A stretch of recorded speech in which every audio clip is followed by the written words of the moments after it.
After a couple season recaps, today we're taking a step back and giving you fans a melting pot type episode featuring a ton of little and interesting segments that we have compiled throughout the year. So sit back, relax, and enjoy because the LTU Sports Report starts right now.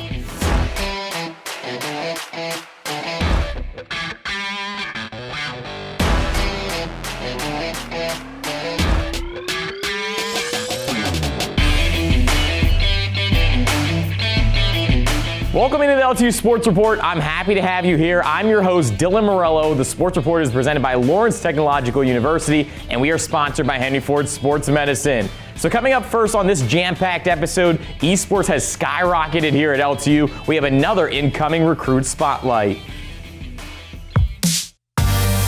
I'm Colby Smith. I'm from Kimberly, Idaho.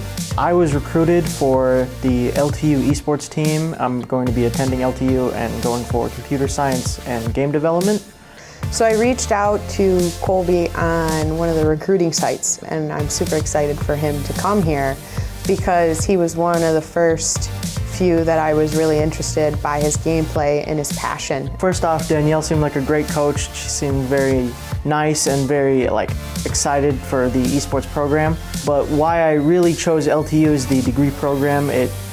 Other than just a computer science degree, it has an actual game design degree, which is what I actually wanted to do. So I never really thought, I could do this. I could play for a school or make video games. I always had different ideas, but as soon as I realized, I can go to school for this, I can follow my dreams, then that's what I wanted to do. And then what really stuck out is after talking to him and him trying to start a program at his high school. So in high school, I attempted to make one at my small little high school, about 150 for graduating class. We had it going, I got it approved. I was like the president, I guess, setting up all the meetings and whatnot. But as soon as we were getting it off the ground, getting funding, COVID just shut the whole thing down. I think it was a perfect fit with starting a brand new program at LTU. I'm really excited that Colby got to visit and see the campus. I think that it, will really spark his passion for esports. And it was exciting to get some of the team together to be able to meet in person and not just over Zoom or not just playing online. So especially with the month of June being about equality, LTU prides themselves on being a school for everyone. We have a segment here with Lawrence Tech's Disability Office showing us the ropes of how LTU makes that mission possible. As a Disability Services Advisor, I provide students with additional support and act as an advocate throughout their time at LTU. All students are provided an academic advisor upon admission, and in addition to that, any student can utilize the Academic Advising Office at any point during their time at LTU. The students I assist have a diagnosed and documented disability. They may have been referred by a doctor, their high school counselor, or have learned about our services from a staff or faculty member at LTU. I provide a more involved approach, such as being a liaison with professors by helping them understand a student's accommodations or need for flexibility. Our office provides these students with academic, meal, and housing accommodations based on documentation. Accommodations can be permanent or temporary depending on a disability. Information about students' disabilities is confidential and is not shared with individuals outside of our office.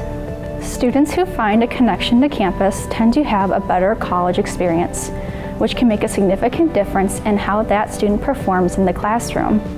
Connecting with and building the bond with students to help them have the full college experience and to watch that growth as they progress through their program is very rewarding. Some students I work with find it difficult to take notes due to their disability. Through the KCP initiative, we are able to provide an audio note-taking software that makes it easier for those students to follow along with their lectures. The ability to have notes that reflect what's heard in the classroom makes a significant difference for a student when it comes to reviewing for understanding and for their exams. I also work closely with the Academic Achievement Center, where students can receive tutoring and academic assistance. I also meet with students during regular one-on-one meetings. In these meetings, I am able to see if they are connecting to campus and if there are needs that are not being met on a personal or academic level. We focus on executive functioning skills such as creating and maintaining a calendar, note-taking skills, and managing time. We also discuss how to approach new and difficult situations with classes, professors, and living on campus. Our goal is to provide students with accommodations, to provide equal access, and to ensure a positive learning experience. Let's now get back to the athletic scene with today's first Get to Know You segment.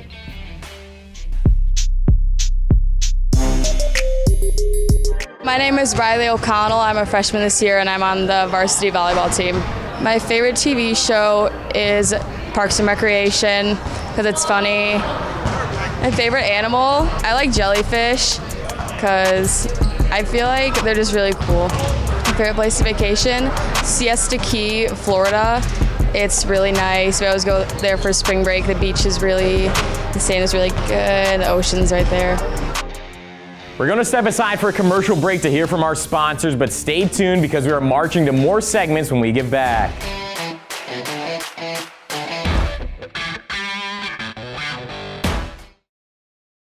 If you're a high school athlete with the dream of playing college sports, Lawrence Technological University wants you to recruit yourself.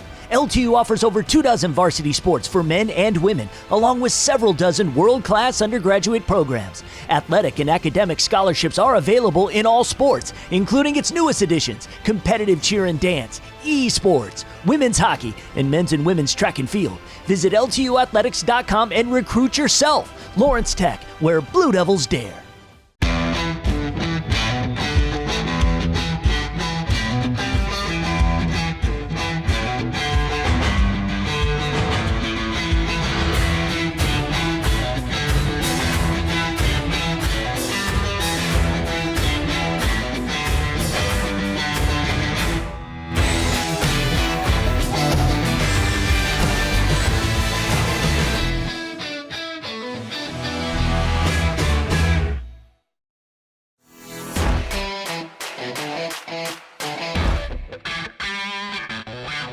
Welcome back into the LTU Sports Report. With multiple sports growing around campus, it's only fitting that the team who creates the raucous atmosphere at all the events would also grow here too. Here we talk to Erica in this show's marching band profile. My name is Erica Morrissey. I am the piccolo section leader, but I also play flute when it comes to time to perform in a more concert setting. I was just like, I really want to continue my music throughout college, and I really liked Lawrence Tech, and when I found out there was a marching band, I was like, that's awesome, but I was always a little concerned about, like, I've never marched before, how far behind am I gonna be, like, what's this gonna be like? I can't take the heat. But everyone here was like so welcoming and just so willing to like teach everyone. It's a very low stress marching band. We don't do competitions, so it's very much a group of friends, almost family, that just go and play some football games on Saturday. It's a good community space, especially the freshman dorm. I was really nervous because like this was my first time away from home. I didn't know anybody, but in the freshman dorm, there's open areas everywhere, so you can just go sit, work on homework out in the open, and then someone will come join you and just start up conversations, and everyone's just really friendly and understanding. The band is really wonderful, like socially, because you get a lot of time like with your section, and so your section becomes really familiar with each other.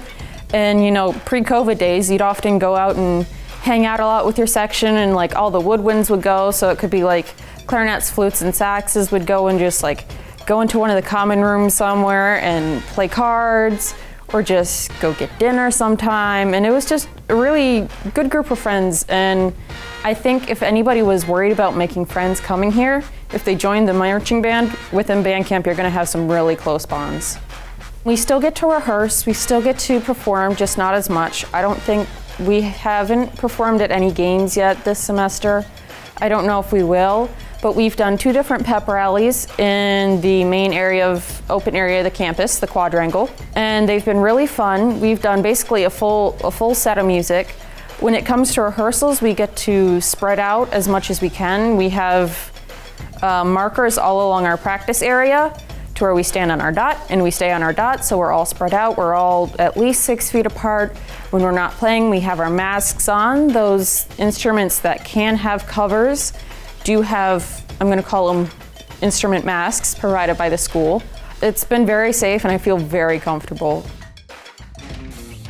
To get your work recognized is one thing, but to get your work actually made into a video game is on a whole new level. Let's plug into the game Aerial Knight's Never Yield, which was created by someone here at LTU. Never Yield dropped May 19th and was developed by Aerial Knight, also known as Neil Jones, an independent developer and art and design professor at Lawrence Tech University. While there's no distinct story here, the story can be gleaned from the contextual clues between each level.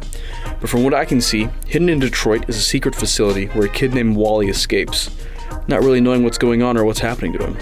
You play as them while they're trying to escape, and occasionally you play as the antagonist, who seems to be a copy who can control everything that's chasing after Wally. The graphics are pretty great. Bright colors, explosions, and awesome looking environments, all in a very dynamic, comic, and stylized look. The halftones and external strokes and neon colors bring a real Spider-Verse visual to this iteration of Detroit. The music is incredible. It's this amazing fusion between Motown, jazz-style brasses and saxes, old-school record-scratching hip-hop, and a little bit of trap mixed in. A real blend of the old and new that some could say is evocative of Detroit as a whole.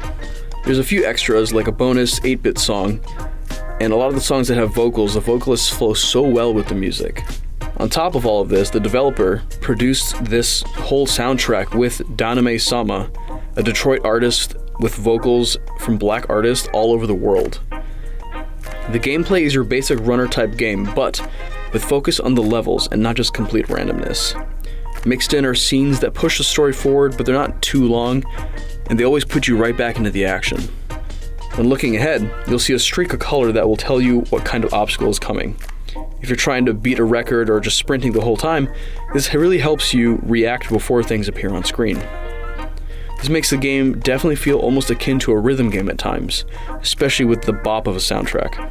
Never Yield is a visual and auditory surprise. After watching Spider-Verse, I was not really expecting such a visually stimulating experience to appear in a game, and it really takes the known and true genre of runners, and I would even say simplifies the runner-style gameplay down to the point where you can just focus on how cool this game looks and sounds. For $12, this game is a steal, not super long, and is a true example of what one dedicated developer can do. Now is our final Get to Know You segment.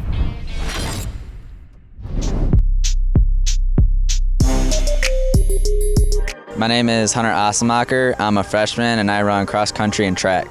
My favorite TV show would probably be Red Arrow TV because I really like hunting and it's a really awesome TV show about hunting and it's really funny. My favorite musical artist is definitely Luke Combs because he brings back kind of like the older country music type of sound and he's not really pop or anything like newer country is. My favorite vacation spot would probably be up north at my cabin because I really like being in the outdoors. My favorite superhero would probably be Captain America just because he always does what's right and he doesn't have any real superpowers, but he's just like a really cool dude that is always there for other people. My favorite animal would probably be a white-tailed deer just because I really like hunting. Also, they're really cool to look at and they're just really cool. That's a close on today's show. We hope you enjoyed the multitude of different topics covered. Once again, I'm your host, Dylan Morello, and be sure to follow LTU Athletics on social media for more videos, photos, and articles. You can also listen to our Blue Devils in-depth podcast on Spotify, Apple, or anywhere you listen to podcasts. Hope you enjoyed the show, and I will see you next time right here on the LTU Sports Report.